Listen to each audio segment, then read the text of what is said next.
Hey, hello, how are you? This is a show for everyone else. Instead of going after top 1% of the world, we dedicate this podcast to celebrate the lives of the unsung heroes and self-made artists.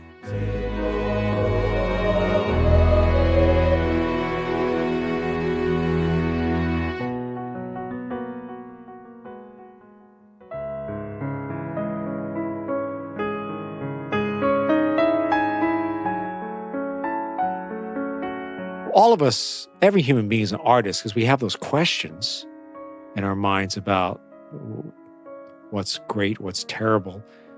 It doesn't answer anything, just asks you to ask the questions because it's a never-ending thing about all of us as human beings is finding some sort of connection with perhaps one special person and maybe with yourself in a way.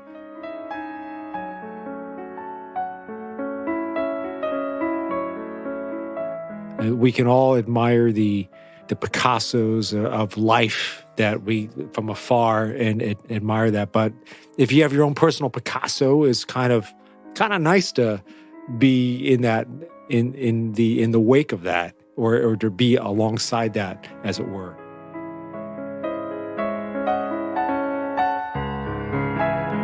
You have to know how to do it correctly to understand what corners you can cut as a doctor. So I had to learn all of that stuff. And as a result, I learned so much more about my body, about my health.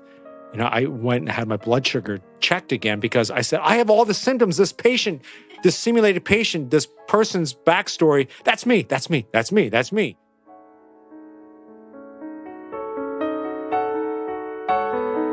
right, I think it's a miracle that doctors can walk in, meet a total stranger, in 15 minutes say, get very close to saying, a headache means the difference between a brain tumor and, you went out drinking last night. There's a wide swath between that. And it's by very precise questioning that you can come with the reason why that's happening. I think that's an amazing art form that doctors can do that. So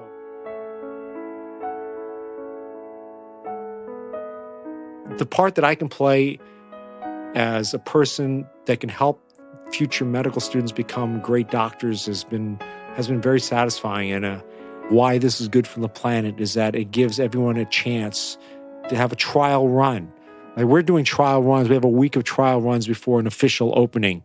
Everyone should get a chance to do that, especially people who are in charge of human lives. And if I can be a part of that, then I think that's just a wonderful kind of psychic payoff.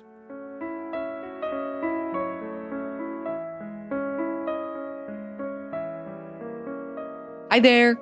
This is your friend and your host, Fei Wu, and I'm so thrilled that you choose to spend the next 45 minutes to an hour with us.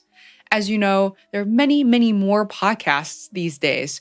So by choosing to stay with us and to spend the time with us, it means a lot, more than you think. Today on the show, I will not disappoint you. I have John Haggerty appearing for the second time on Feisworld. In an earlier episode, number 7, John Haggerty joined me as a longtime friend since 2003 and shared so many stories of himself as an actor on and off Broadway.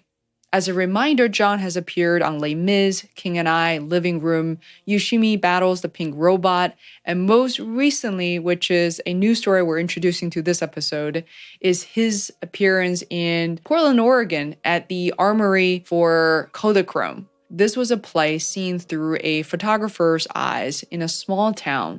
It was very fascinating.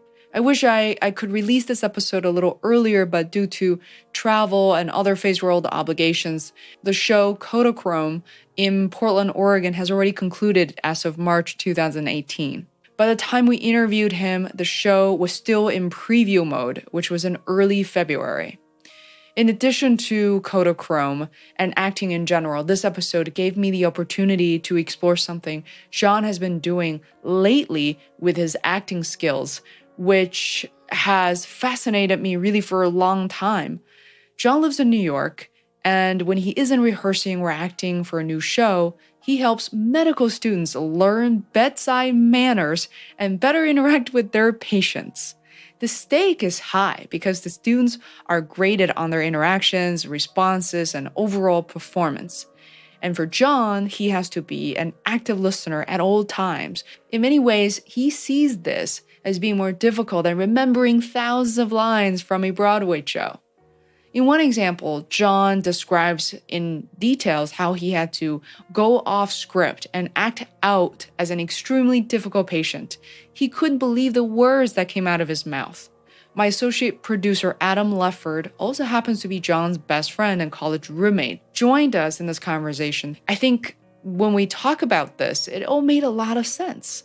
I can't even imagine why aren't so many other actors to pursue a route like this. It would just benefit so many people. I can imagine, for example, how his skills as an actor could really benefit people in mock interviews or seminars on dealing with difficult conversations. If this sounds like a good idea and you're thinking about exploring a project with John, get in touch with me and we'll be more than happy to make an introduction. Last but not least, we always have young people in mind, meaning people who are perhaps pursuing a career path to become actors or actresses themselves. John knows intimately that this path is not easy. Therefore, as someone who has been in the industry for more than 30 years, John can offer you firsthand information on how to overcome fear and pain, and perhaps some of the fundamental skills and things that you need to think about while pursuing a career like this. I thought that was so honest and valuable. So if you enjoy this episode, I would encourage you to share it with one more person, and hopefully it will light up their day and their imagination. Without further ado, please welcome John Haggerty to join us for the second time on Feisworld podcast.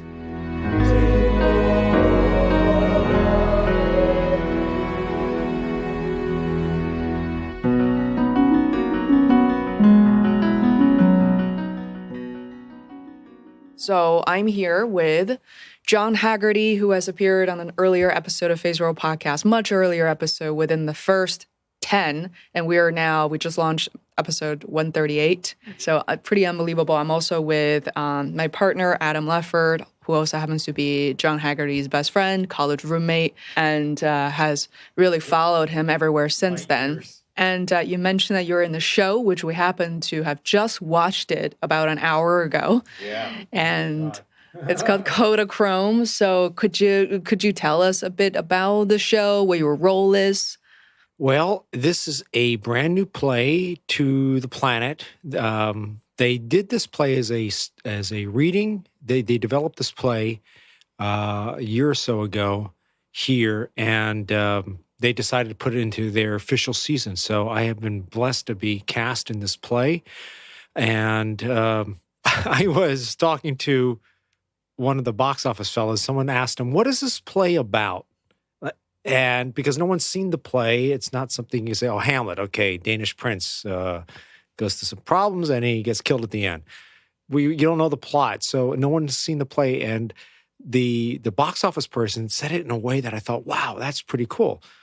And he told me that he's telling people it's like Our Town, the Thornton Wilder classic, meets Love Actually, the movie by Richard Curtis, came out about 15 years ago probably, where these little vignettes of interrelated people talking about watching them go through their experience of trying to connect.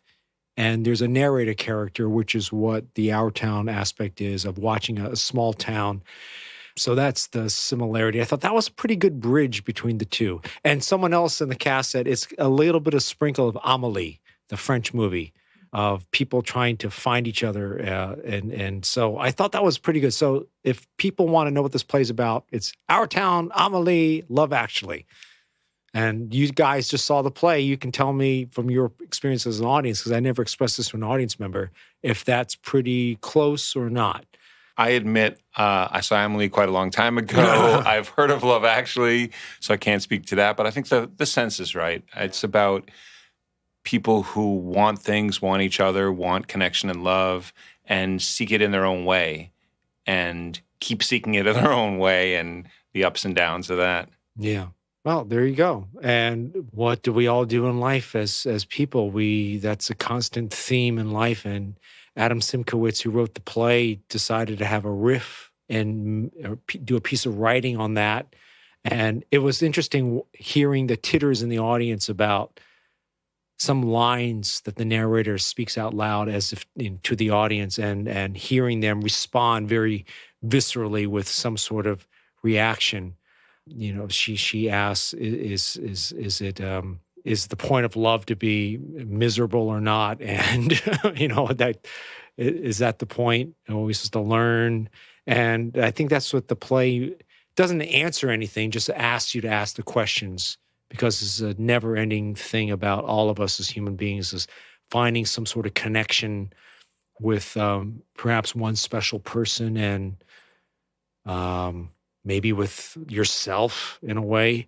I think some of the characters don't actually find that connection because they're not able to do it with other people because they can't find it within themselves. And I'm speaking of actually personally of one of the tracks that I play. So speaking of which, we all play multiple characters in the play except for the narrator, and who is the photographer of the town, if you happen to be in Portland and see this as the premise. And all of the actors play a few different characters, and I play a perfume maker and a history professor. And I also make an appearance in 2 quick scenes as a emergency medical technician, saving a couple that are overthrown by the throes of love. I don't know how else to put it other than that. But it's been you're catching me at the end of a long, long tech week. And I'm so grateful for both of you to come out all the way from Boston, to come out and see this play and support the theater and support me. And I so appreciate and love you. We'll bring you out to that. So for me, over these, honestly, decades, it's been the same, and the same for me in the podcast as well, to have an extraordinary opportunity to connect and kind of insert myself in that life without the talent or the effort to become an actor or an aerialist or a surgeon. And to say about the play that we saw, you talk about the joy of living your daily life and the small moments, and the joy of being an actor and being in the play. The characters are somewhat strongly identified, this person, without giving anything away or spoilers or anything. Somebody's very shy, somebody's very bold, somebody's very persistent, another person's reticent. And sometimes you watch a play or a movie and you think, oh, I'm like that person. Or I'm like, I'm this guy in this show. But what I felt about the show we saw tonight, about Kodachrome, was that we're almost all those people in any given moment. Right. Mm-hmm.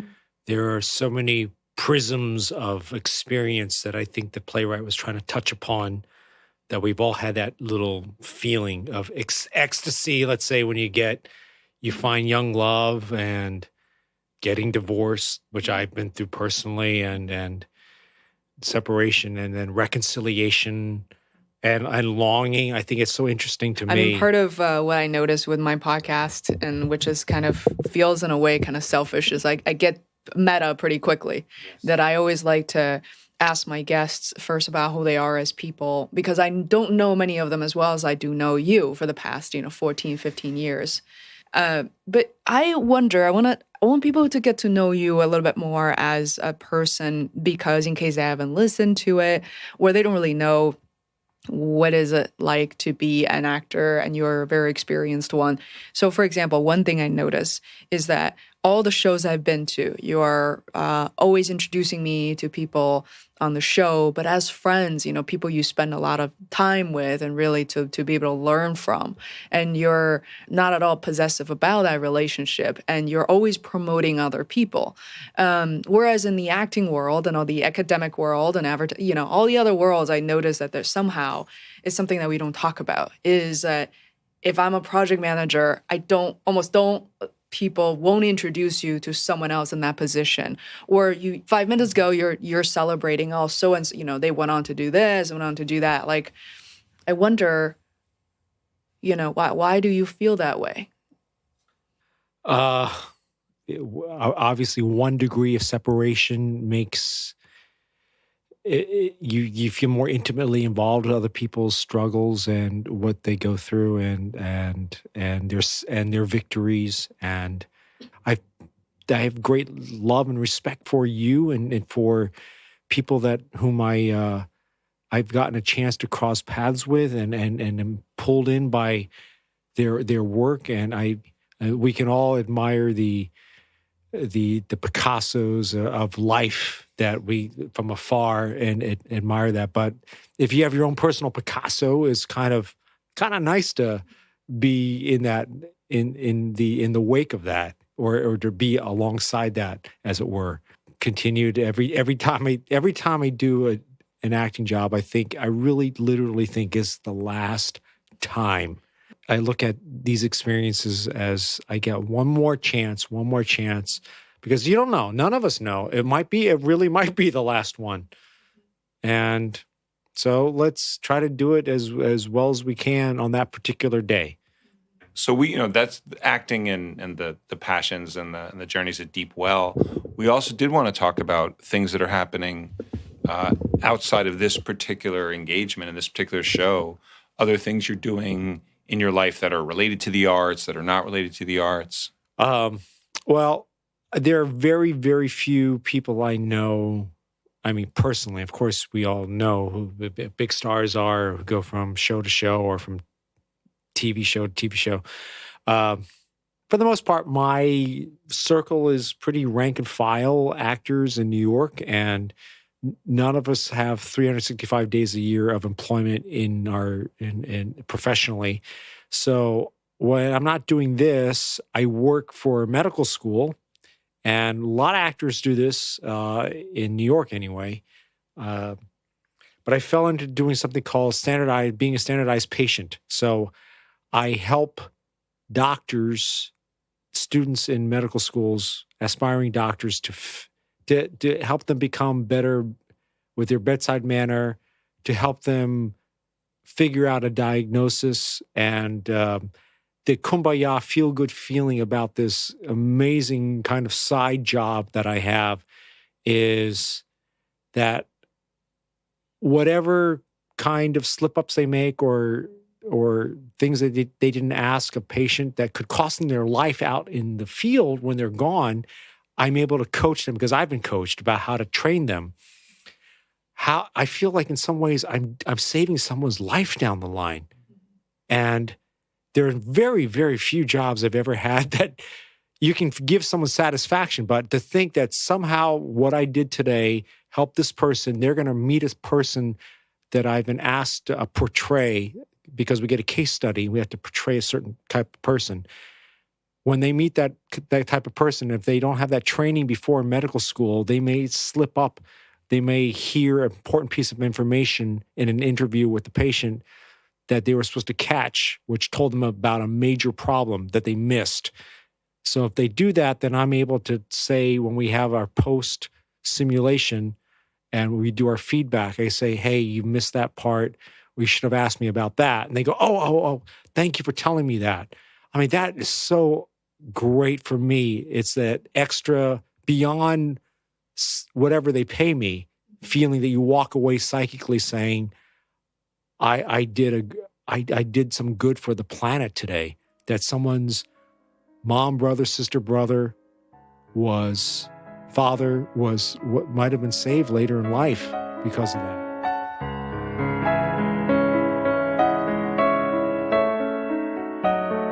Hi there, this is Fei Wu, and you're listening to the Feisworld podcast. Today on our show, meet John Haggerty, Broadway-trained actor who uses his acting skills to teach medical students in New York City how to better interact with their patients.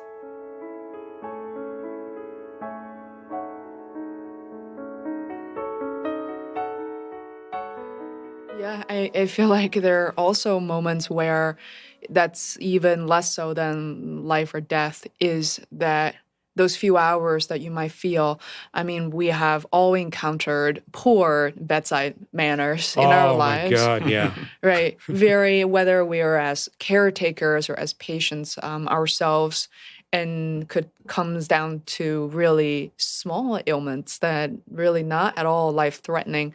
But, I recently had a friend who was in an emergency room, and out of the blue, based on his conditions, he was told that he could have either a stroke or something much more minor. But because he didn't have any symptoms at the time, he was asked to wait in the emergency room for 6 hours. And every second of those 6 hours, he thought, about having a stroke or a heart attack, which, the way that he was told as was just very matter of fact, as in it could be a possibility. But I think that reminds me that just a one recent experience. I myself have experienced much more with my dad, with my mom. And so what you're doing really has excited me so much, probably more so than you thought. You probably think we're friends, like, this is something new and exciting for you. But we think that you are really a very perfect candidate for that job. So, I want to learn a bit more about, as a patient, what are you told to kind of get into the zone where that condition? Oh, okay. Well, it changes from case to case. For example, there are, almost 40-something points, 40-something things for someone to get a full physical exam. And I had to learn every single one and how it's properly done. I realized probably no one on the planet really has had a full physical exam done correctly, or at least the way this school teaches it. And to the doctor out in the field, to their argument, there's no time. You wouldn't do certain things on certain people because that's not a health risk thing. They can bypass some certain things. Certainly, my doctor does it. I said, I do this all the time, and I know you're gonna miss my popliteal pulse, and you're gonna do that. And he goes, yeah, I know you do this, and that's fine. But you have to know how to do it correctly to understand what corners you can cut as a doctor. So I had to learn all of that stuff. And as a result, I learned so much more about my body, about my health. In fact, I went and thought I went and had my blood sugar checked again because I said, I have all the symptoms. This simulated patient, this person's backstory, that's me. That's med students. So every case is kind of different, and it depends upon what they are training the students to learn that day. Are you looking for high blood pressure that day? And then I have typically I will have a name, a backstory, and I have to listen to very specific questions, and I have to give an exact scripted response, because the idea of standardized patient is that the medical students are getting the same answer every time. So I have to listen very carefully. My answer might be, I have a hard time going to sleep at night. And if that's the answer that they've scripted in, that the doctors who've written the case have scripted in, I can't say, yeah, I feel sleepy. They can't be that. It has to be I have to say the same line every single time. And I have to remember that. So I have to know the script dead cold, like an acting exercise. But at the same time, my acting partner is changing the lines every time they walk into the room. That medical student is giving me a different line. I have to say, now I can say this line to them. You sound like a computer, almost like a binary. I mean, not binary, yes or no, but you almost have to function like a computer and calculate in your head all the time. Which option, A, B, C, or D or E, and then you have to kind of. I never thought of it that way. You're right. It's kind of crazy because, in the way that. I feel like it's almost like you're taking the test, because this is not a free-range creative writing. Because they're being graded, and if one student gets a different answer because I screwed up the answer, they can always look at the videotape, because all these sessions are videotaped. They can say, well, this person missed that. Sometimes, as much as I prepare, as much as all of us on the staff prepare, you're only human, and sometimes we make mistakes. And if a student challenges what we said you missed, what I screwed up, I gave the wrong information, I may have had that. They say, so tell me about your father's family history. And I said, my father has diabetes, or my father had a stroke at a certain age, and I said the wrong thing. That gives them totally different information. That's a blood sugar thing or a heart problem. So depending upon the case, they will start diagnosing me in a different way. And that's just not fair to them. And I have to be on point as much as I can. Why is the consistency of your answers to be so important? Because they're being graded.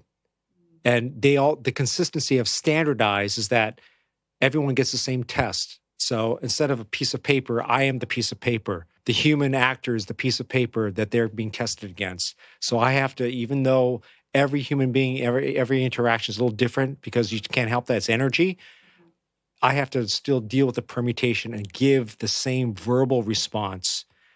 And sometimes, I have to maintain, if I've got a stomach ache, they want my demeanor to be, I got to go, sometimes, because they'll say, would you like me to dim the lights? You want some water? That's positive points for them. As a bedside manner, that's good stuff. They want the students to do that. They want to incentivize them to learn that.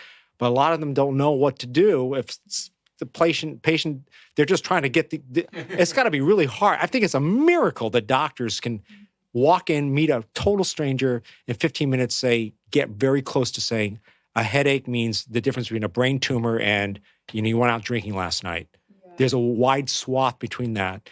And it's by very precise questioning that you can come with a reasonable reason why that's happening. I think that's an amazing art form that doctors can do that. So, and I know your family, Adam, is into your family doctors. My respect for a great doctor is exponentially just blown out of proportion because it's a very hard thing to do. Not just the medicine, it's the art form of interacting with another human being who's in distress, and they're looking at you for, please help me. And you have an assembly line of patients all day, and you got to figure it out, and they're depending upon you. I think there's a lot of responsibility. So the part that I can play as a person that can help future medical students become great doctors has been very satisfying, and an ancillary kind of career to doing this. And I'd say about half of us, or 2/3 of us on staff at this hospital, at this medical school, are actors, because that's basically what we do. We memorize scripts. We try to maintain a character. So they do look to the acting pool in New York to fulfill this position. If they were listening, they as in the administrators from New York or elsewhere, I would love for the actors to get a wild card to say, you know what, you're off script now. You're going to scream. I want you to say you're screaming at this person, or scream at the doctor, or be quiet. Shake it up. And I think because that's the first of all, that's real life. Mm-hmm. And two, I find it really difficult to do that as a non-actor, actress, to really just be like, snap my finger, you snap your finger, and I be in that zone immediately. It's really difficult for normal people to do. And I think the medical students, hopefully not to be graded on forever, but for them to have that experience and to respond to that, I think it would be tremendously helpful. To wit, one of the hardest days I've ever had doing this is that I had to play a psychiatric case, and this was based upon a real person and event. And it was the hardest because of what you were saying. You have free reign to do what you want. Interpret this character. This is the backstory. It was based upon a true story. This very high-powered executive was accused of perhaps molesting his 15-year-old daughter and physically abusing his wife, shoving her up against the thing, against the wall one morning, and he was apparently very high up in the ranks in his company, and he was used to having things his way, basically. So they said, "This is the guy." He had a very alpha. No, don't listen to me. I'm always in charge of the room, and I'm smarter than everybody else. So they gave me a backstory. They chose three men. They chose me and two other fellas. They briefed us before, and they said, you're going to be being seen by a psychologist, because the simulation is because your wife called you and you were picked up by the police because of shoving your wife up against the wall, and she called the police. So you are an official. The doctor coming in is a state psychologist who wants to do an evaluation. What are we going to do with you? And you have to be toe tapping, wearing a suit, looking at your watch and saying, I'm missing meetings. I've got things to do. I don't believe in psychologists. Go. And whatever you want to make, whatever you can do to rattle the student, we want you to do it.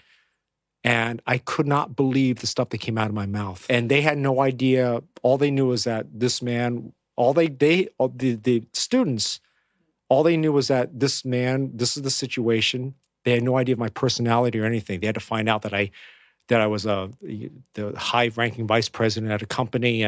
And after the first encounter with a student who had gone to had gone to foreign medical school, and I disparaged the country. She was a woman. I disparaged her gender. I said everything that made her upset. But her job was to keep it calm. So they wanted, just like you were asking me, what can you do? But I remember that I had 6 of them all in succession, all different people that I had to figure out how to make them upset. And I knew nothing about them. I had to make it up. And in some ways, there was a satisfying improv actor thing that, oh yeah, I did that. But after the first day, after the first encounter, after she walked out, I just remember leaning against the door and thinking, I'm gonna be sick. I cannot believe I said these things that came out of my mouth. No human being, I just would never. I wouldn't even think these things. But your actor brain starts saying, I'm playing this character, and I'm gonna be this guy. Do you feel like apologizing to the person? I did. If she's out there, I just said, John's sorry. I make this all make believe. And they actually, the medical staff after the day, this normally doesn't happen, but they brought the 3 of us in to debrief us because they knew we had to go through a little bit of getting it out of our system to talk about it. And I don't think I could ever do that day to day because even though we all know it's simulation, we're all playing a role. Even the medical students are playing a role. I walk the line up to reality of trying to play these characters because that's the idea of it. And I said, I'm not this person. I just felt very, very tired and almost like sick inside at the end of it. So people who play, I don't know, playing a character who has to be a really evil person day after day and I know 8 shows on Broadway or in a movie. Every actor wants to say, I could do it. But then I think, could I really do that? Could I really do that stuff? It's so fascinating. I mean, this, as bad as it sounds, I believe that it happened. I forgot it was in the US or China, but somebody was playing an very evil role. And the guy was getting not just hate mails, but like life-threatening messages from, as crazy as it sounds, I mean, that guy must have done a really good job. But what it's interesting to me that I think about all the time is people like yourself, John, who is acting your whole life. I know you have other endeavors, just like what you talked about. But you also happens to be, you can be very dramatic in real life, but for the most part, based on what I've seen, you're very mellow. Like, I don't know if mellow is the right word, but why do you think that is? Like, what do you do to kind of offset that energy to be on stage all the time? I mean, especially when you're in King and I, Les Mis, I mean, those are hardcore, heavy-duty stuff. Doesn't matter which role you play. Like, what do you do on the side to kind of offset that energy and not... I used to be jogging. It is still jogging, but now in my early 50s, it becomes more jogging, walking, stuff like that. I think we all find some sort of release physically. More, time alone. I think some people have a problem with that, but I actually I find a lot of solace. I'm just fine being by myself for maybe not days on end, but hours. Yeah, I don't need to talk to people constantly. I don't need to be surrounded by it. In fact, that's what I did between our rehearsal today and the performance. But when I was called, I went jogging. I went across the bridge on the Willamette River and I just spent all that. I just needed the time to clear my head. So that's my decompression to ask you asked about. If anything, getting back to being a standardized patient, I think in some ways, in a very strange way, it's been a very interesting acting class because of where it's placed my listening skills as a person to. I am not actively trying to remember your responses to me and how what we're doing, but when I'm at work at that medical school, I have to remember everything they say almost verbatim because sometimes I have to type it out on a computer checklist or tell them back. So if I have a 10-minute, 15-minute encounter with somebody, I have to remember my responses plus someone else's. So that requires a lot of intense listening and remembering. I'm trying to remember what I said and remembering their response. Most people do not do that in life. You just have the 1, 2, 1, 2, back and forth, back and forth.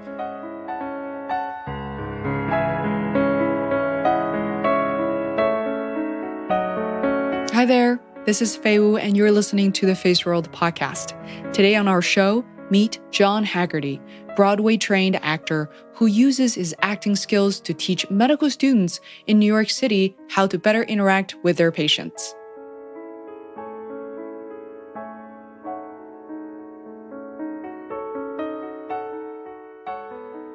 It's even more difficult because, like, if you go to a job and you park in a similar parking space but not the same one, and you're there 5 days a week, you can't remember where you parked. So to do that once is tricky. To do that with a series of people where those half a dozen or a dozen conversations are similar because it's different med students, that's got to be even harder. It's the worst thing is that when when two people look similar come in back to back and they say almost the same answer, but one or two is different. I go, oh, what did they say? That's when you conflate that. That's difficult for me. That's really hard. That always happens, especially by the middle of the afternoon. Oh my God! Did I get their names right? Did I get their answers right? But it's something that you probably get better at, right? I mean, how long have you been doing this? Yeah, a couple of years. So it's been, I've been getting better at it, definitely. And to the credit of the school, they just don't train you. And we all go through some training and simulations before they unleash us to the students. But they check up on us because they're always watching us too. Not only the students, but they are watching our performances and coach. I remember the first time I got a videotape back from my boss's boss, and she said, "Look at your answers. Look at your script. You know, you screwed this one up."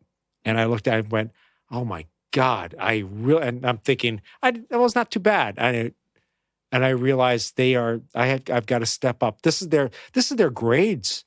This is whether or not they're going to get their degree, whether they can pass the bar or not. And I think about that investment. They're as committed to going to school and working their asses off there and being doctors. And I just go in for, 6 to 8 hours a day and do my thing. And they're up all day and all night for 4 years. And that's before they become residents. And you're sort of like the control in the experiment, like the control in the scientific experiment, exactly, where the other things are variables.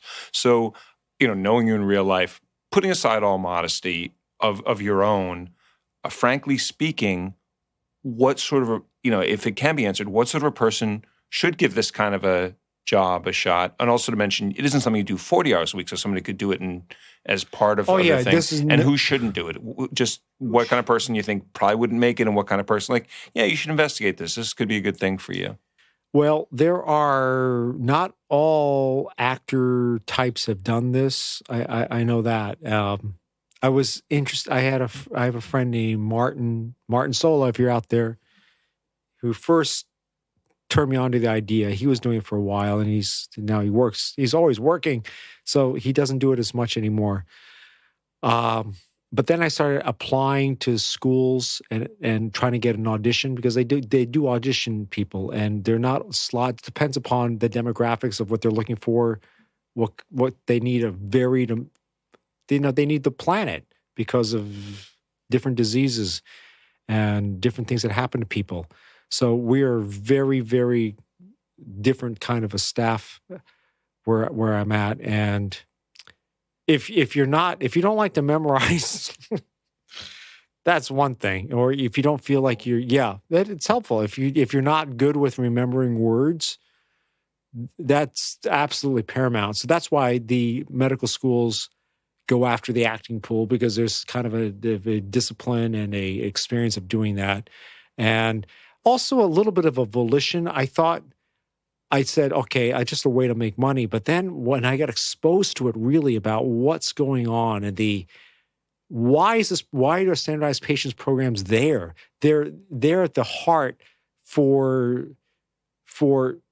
helping medical students become full-fledged doctors and making their trip-ups in school where it should happen rather than out in the field. You don't want to be that patient who has a doctor who's never encountered you. I want, in my most highfalutin way of why this is good for the planet, is that it gives everyone a chance to have a trial run. Like, we're doing trial runs. We have a week of trial runs before an official opening, and there's some mistakes being done in our show that the director's catching, and we're constantly fiddling with it. Everyone should get a chance to do that, especially people who are in charge of human lives. And if I can be a part of that, then I think that's just a wonderful kind of psychic payoff. To close on a tougher questions, but it's going to be a two-part question. I wonder, what are some of the things that, John, you think the world at large, or the theaters, or the sort of the actor communities can do for these working actors? Whether people are entering into it, or people who are working more on a part-time or full-time basis. Like, there's a reason why I asked the question, because I think, like what my mom possesses, like there's a certain skill set that I've witnessed you on these shows, like Ms. King and I know that art form is disappearing. And I know in a way some of the audience, it's also getting smaller. But I think it's a very precious form of sort of a human art form that need to be preserved. So I wonder if there's anything that we can actually do. That there's no limit, by the way. There's no right or wrong answers. All of us, every human being is an artist, because we have those questions in our minds about what's great, what's terrible. But watching someone else interpret it, either through a painting or music or performance or whatever, a computer program, programming, it's all a way of you coming back to yourself and recognizing everyone's constant asking of the question. So if we all sat in our own little bubbles and didn't go to museums or concerts or theater or go to movies, rent Netflix, whatever, if we didn't have any access to that and any people doing that, then we'd have to live perhaps in our own little islands and redigest stuff over and over, and then it becomes incestuous in our brains about who we are and what we're supposed to be doing here in our small time on the planet. And sometimes when you see something, when you see someone else's idea of something that you've been thinking about, your brain cracks open, or your heart cracks open, and you go, oh, I get it. This is how I can apply this to my life. And I never thought of it that way. And I can add this to my life or subtract it. I was a fool for thinking that for so many years. So in some ways, when we see something that we're moved by or respond to, it's like someone has come up with a way of thinking about it in a very distilled form.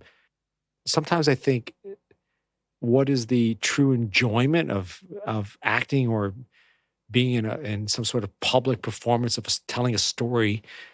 One of the things I find so interesting, so amazing about being in a play is because we're expected to produce some sort of something for people to watch and to experience from zero in a very short amount of time.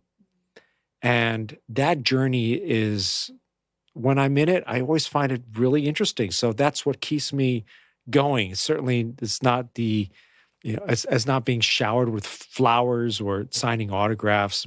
That's never happened to me, and it's never really been interesting to me.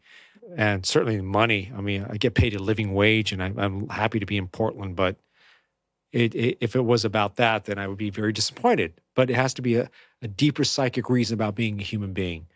And I think we've talked a lot like in this past hour or so, and I think there is a new future that exists for people with your set of skills and level of commitment and love for the arts is through companies, like medical schools or law firms. And these companies not only need you, they also have the financial means to really provide people with the right opportunities. This is not charity, that they need you in a way more than you need them, right? Because the skills that you have is irreplaceable. That takes training.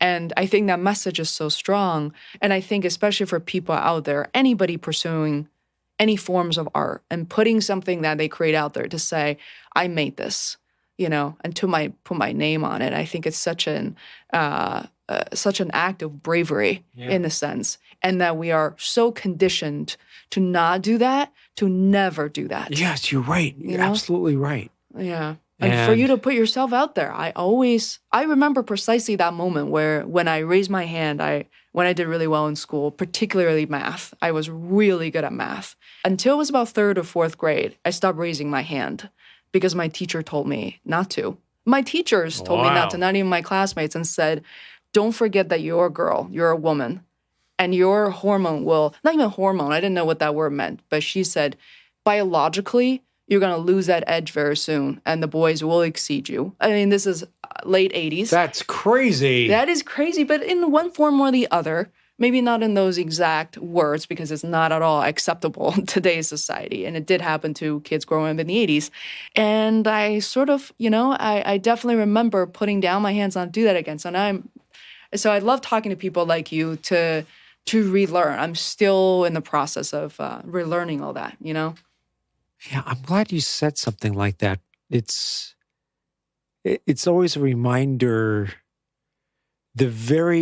Every show, and certainly last night when we had our first show, we were all, I think the cast, were all so happy to have that audience. This show was not, no one's never done that. We had no idea how the audience was going to react. We had no intercourse with an audience with how are these lines going to land? How's it going to come across? So there was a top spin of nervousness, I would say, certainly with me. I can't speak on anybody else, but I'm sure they had a little bit. And it's the first 5 minutes, feels like when you walk out on stage, I don't say anything for about 5 minutes, and I'm frozen, but I feel like my blood is ice water, and I'm doing nothing. But my heart rate is, I'm just thinking, breathe. You got this. It's just say a line. That's all I have to do. And what you're talking about before, about you're not being told that you can't do this, you can't do this. I keep forgetting that the audience wants you to do this. People want you to do this. Be the podcast. People want you to succeed. They want to see you fly. It exalts them to see greatness happen, because then we can attach vicariously. We can attach our wings to that. And but our brains seem to default into, nope, I don't deserve this. I'm going to fuck it up. I shouldn't be here. It's all a big mistake. And turning that switch off, because I think I'm going to be a little bit magnanimous about that. I think human beings want other human beings to do well. I think that's such a positive message, and that's really precisely what I needed and what I heard from another colleague to launch the first episode, is that he literally said, people in this restaurant, they're all eating away at their sushi. He's like, they want you to succeed. I'm like, no. I was thinking, no, they don't. They don't care. And I realized, what if he's right? What if it's even a maybe? Maybe I should push that button. It gives you I think we all need a little bit of a momentum, right? Mm-hmm. I think it means so much that I read stories about people even thinking about committing suicide, and then hearing the positive word from another child walking back from school and being able to save their lives. And that's, I think, is that is huge. I mean, I don't want to. Yeah. Well, that's like a good coda to all of this. Yeah. And Adam summed it all up. I think he did it. Thank you, John. Thank you, guys. Thanks for coming out. Thank you.